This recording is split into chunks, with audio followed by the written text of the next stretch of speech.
Пернебай Сапар. Галстук. Баяғыда осы Ілияс екеуміз бір қызға хат жаздық. 15-20 үй арада тұратын көршіміз болатын.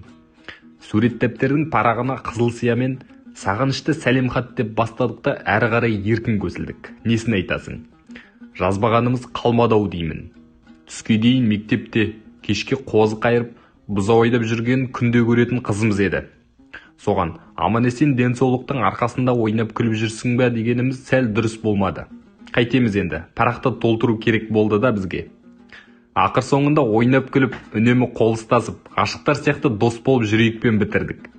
Хат кімнің атына жазылады деген мәселе оңай шешілді. Мектепке бара жатса да, келе жатса да саған күн қарап өтеді дегесін менің атымнан жазылды. Өзі үйім мектептің жолында болса, қаздаңдап бірге барып, бірге келіп жүрсем, маған қарамағанда ағашқа қарай ма деп айта алмадым. Ілиястың логикасы мықты болды ма, әлде хат жазғасын өзімді айрықша жігіт сезіндім бе, білмеймін, тез көндім. Хатты алып кеткен Ілияс кетпен ұстап қайтып келді. Шарбағының сыртынан ысқырып ем, апасы шықты. Сасқанымнан мынаны сұрай салдым. Ғашығың әкеп берді, хатыңды беріп кеттім. Ертең жауабын әкелемін, деді лепіріп. Бірақ ертеңіне жауап келмеді. Шарбағының сыртынан ысқырған екен. Кемпір шығып: «Бізден басқа көршің жоқ па? Айдалада жалғыз үй отыр меңе, аузыңның ішіне сиейін», деп жер жебірде жеткенін білем. Пошталон досымның сапары сәтсіз болған соң, мен де махаббаттан күдерімді үзіп тыныш жүргем. 3-4 күн өтті ме, өтпеді ме, әлгі сұлуым қарама-қарсы жолықты да: «Ертең асанда үйге келесің бе? Бір өтінішім бар еді», дегені. Менде ес қалмады. Өмірімде бірінші рет қыздан шақырту алуым еді бұл. Соңғысы да сол болды. Тұрақтыдағы әппайдың ертең жетісі, туысқандары ой, апасы соған кетеді. Қызбен кешке дейін оңаша қаласың. Сені сол үшін азанымен шақырып отыр, деді Ілияс. Жарықтық, осы досымның басы төрт-бұрыш болмай қалған. Қарашы, қандай қиын мәселені оп-оңай шешіп тастады. Онымен қоймай, чоткий боп киініп баруың керек деп екі кештің арасында әбігерге салып кетті мені. Біздің заманымызда киім атаулы мектепке киетін, үйге киетін болып екіге бөлінетін. Алғашқы кездесуге өзгеше жаңалықпен барғым келді менің. Шіркін, ол кездің үтігі қандай. Тоққа сұғып қойсаң қызып кеп береді. Джинси шалбарға қыр салдым мен, ақымақ. Өзгеше болудың басқа түрін ойлап таба алмадым. Қолда қысқа еді. Естеріңде шығар, сол жылдарда Қытайдың бомази көйлегі қаптап кеткен. Қызыл, қара, көк түсті төрт-бұрыштары бар ше. Шешемнің сандығына ұрлыққа түсіп, соның біреуін тауып алдым. Әйтеуір жап-жаңа болғасын, көңілім көтеріліп қалды оңанда. Дермантин туфлиді пістемаймен сипап жіберіп, жалтыратып тастадым. Парашокпен бас жууға болмайтынды сол жолы білдім. Бір уысында сеуіп жіберіп, енді су құйып жатқанымды әпкем көріп қап, айғайлап жүріп ажыратып алды. Еріп үлгермесе де ашытады екен құрғыр.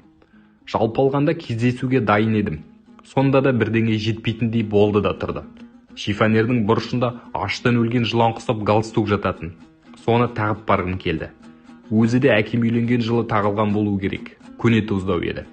Галстук деген менің ұғымымда үлкен мәдениеттің, көрегенділіктің, ақылдылықтың, тағы сондай бірдемелердің үлгісі болатын. Галстук тағып барсам, ғашығым ерекше сүйсінетіндей көрінді де тұрды. Сол түні ұйқы болмады. Қиял деген жүйрік қой. Қызға не айтатынды ойладым. Оның маған деген сезімін білмекші болдым. Қанша бала тапқысы келетінін. Общем, тойды қалаға үлкен ресторанға жасайтын болдық. Оған лимузинмен барамыз. Шіркін-ай десейші. Жұрт падаға сиырын шығарып жатқанда мен талтаң басып ғашығымның үйін бетке алдым. Айналаның бәрі көршілер.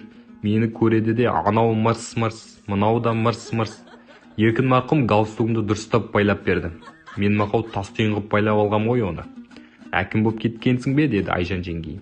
Болса несі бар? Бұл әкім болмағанда кім болады, деді Битас. Әкіміміз бомази көйлекке галстук тағып жүрсе, жетіскен екенбіз да. Махаббаттың буына маспын. Ондай қыртыңбай әңгімелерге мойын бұратын мен жоқ.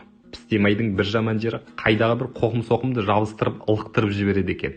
Оған қыңқ демеймін. Шешемнің жуып қойған халатының етегін даладай қылып кесіп алғам. Әлсін-әлсін сүртемін. Сүрткен сайын аяғым жалтырап шығады. Жалт-жұлт. Ғашығымның үйіне иттен қорықпай еркін кіргем. Әппайдың жетісіне кетті деген кемпірім «Кеп қалдың ба айналайын» деп алдымнан шыққаны. Мен үшін бұл сұмдық көрінседі. түпкі бөлмеден қыз шықты да мені көріп бетін басып зу ете қалды. Ұялып кетті деп ойладым. Кейін білдім, оны күлкі қысқан екен. Әңкі-тәңкі боп тұрғанымда менен бір жас үлкен, бір жас кіші тағы 2 бала кірді. Олар да қыздың өтінішімен келген болу керек. Ерекше дайындығы көрініп тұр. Біреуінің үстінде ағасының адидасы, біреуі костюм шалбарда. Бірақ галстук таққан мен ғанамын. Бір кетсе бәрі ізім қайым құриды. Ауылда тірлік бар-ау, қарашадай қыз бен кәрі кемпір қиналады деген ой жоқ оларда. Қыста сираған жағады дейма бізді, деп кемпір өз алдына бұрқылдап жүр. Мен ептеп түсіне бастадым. Асар деген болатын ол жылдары. Асарлатып шөп жинаймыз, тезек илейміз. Шешелеріміз киіз басса жабылып кеп теуіп береміз. Мына қыздың 2 ағасы қалада студент, әке шешесі де қалада сауда істейді. Үйде кемпір мен 2-еу ғана. Бұлардың азын-аулақ малы бар. Оның тезегін қысқа отын қылып дайындап алады. Бізді тезек илеуге асарға шақырған. Ал мен оған галстукпен келіп тұрмын. Миқоқ болғасын осы да. Қырсалған джинс шалбарды тізеге дейін түріп тастап тезек илеп жүрмін. Қыркүйектің ыстық күні шекені қыздырып өтіп барады. Тер аннан да, мұннан да кетіп жатыр. Болмазы көйлек терлеген сайын қыштады екен. Порошокпен жуылған басым алмаспен тіліп, уксус құйғандай ашыды. Амалым қанша, шыдадым. Пістемайға тойып алған топлелерім анау тұр. Ішіне нәскилерімді салып. Тым құрса галстугымды шешіп қойсам қайтер еді, деп ойлаймын осы күні. Хат жазайық деген Ильясты, кездесуге шақырған қызды, кемпірді, тезек таустадан басқа білмейтін осы үйдің малын, бәрін ішімнен сывадымай кеп. Сендердің қазір жұмыспен тамаққа тоймайтын кездерің ғой, айналайындар, деп кемпір өзінше дем беріп қояды. Жұмысқа тойдырғанымен ауқатқа тойдыратын ойы жоқ. Аш қарным шұрқырап барады. Түнімен қиялдық ұйқыдан қалғаным тағы бар. Сол күдімнің азабы бүкіл ғұмырыма жететін еді. Тадаға кеткен сиырлар қайтқан кезде солармен аралас мен де қайттым. Галстукпен тезек илегенім бүкіл ауылға тарап кеткен кейін білдім. Мені бүкіл дүние жүзі, әсіресе өзіміздің село жақсы таниды деген қайран Дон Кихот сенің аруағыңнан ұят болды. Өз үйінде ойы оймаған кісі үйінде сызыпты деді шешем мені көргенде. Әкей мырс етті. Халаттың айқайы өз алдына бөлек әңгіме. Тапшанға қол тіремей құладым.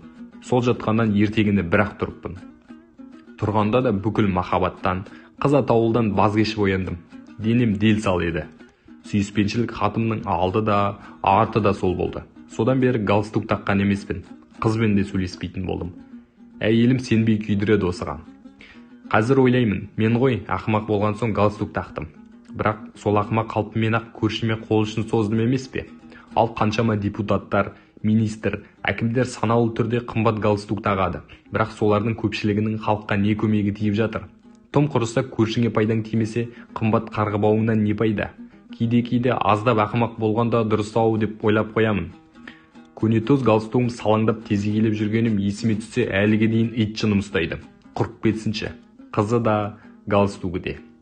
Соңы.